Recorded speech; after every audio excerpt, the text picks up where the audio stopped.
C'est une histoire d'amour. Je suis tombé amoureux du projet. Enfin, pour moi, c'est la structure, la crèche de mes rêves. Et je le dis très sincèrement, en ne faisant pas partie de Cap Enfant. Ça fait plus de 35 ans que je travaille sur l'évolution des modes d'accueil.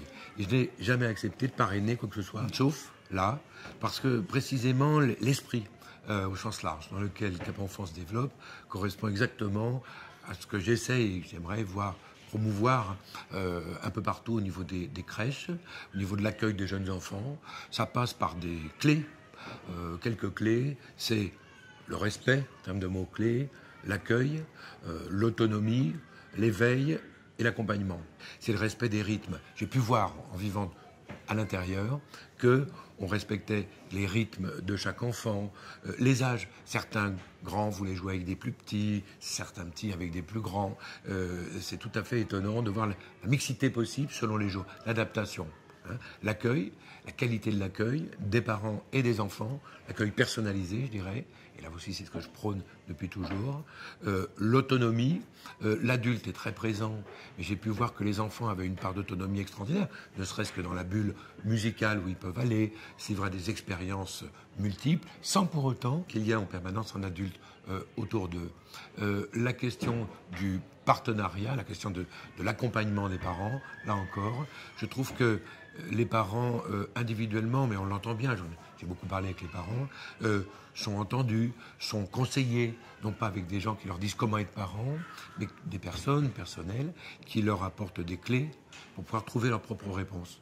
Il y a quelque chose qu'on voit un peu en France, mais pas des masses, c'est l'adaptation à des horaires différents, une certaine flexibilité donc de la qualité de l'accueil par rapport aux besoins des parents. Je pense que cette crèche a tout lieu justement d'être subventionnée par des entreprises privées et qui s'intéressent au travail, parce qu'elle s'adapte tout à fait aux conditions de travail des parents, contrairement, certaines le font aussi, mais contrairement à souvent une certaine rigidité au niveau des horaires, disant aux parents, après telle heure, faut plus laisser l'enfant, etc. Souplesse, c'est le voyage.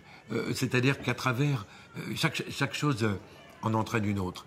Prenons un exemple. Si on parle d'éveil musical, en sachant qu'ici, cet éveil musical n'est pas dissocié de l'éveil des 5 sens dans leur globalité. Eh bien, l'éveil musical, il ouvre la porte sur plein de choses. Premièrement, l'audition du tout petit. Mon travail, c'est de faire de la recherche et de participer à des travaux de recherche. Or, on sait bien que dans les premiers temps de la vie, un enfant, au niveau auditif, a un spectre auditif, en Hertz, qui est beaucoup plus large, qui va en se rétrécissant. C'est le contraire des autres sens. Ça veut dire quoi? Ça veut dire que plus un enfant écoute des musiques de pays différents, etc., plus il est apte, et on le sait, à apprendre des langues étrangères, à avoir une écoute différente. Ici, j'ai pu voir que, à travers les 5 sens, à travers la vie sociale, plein de choses étaient couplées. L'alimentation, le thème par pays, etc. Les enfants ici, à travers le sensoriel, à travers donc les 5 sens, l'audition et pas seulement, à travers le vêtement, à travers l'alimentation, au fil des mois et des semaines, voyagent.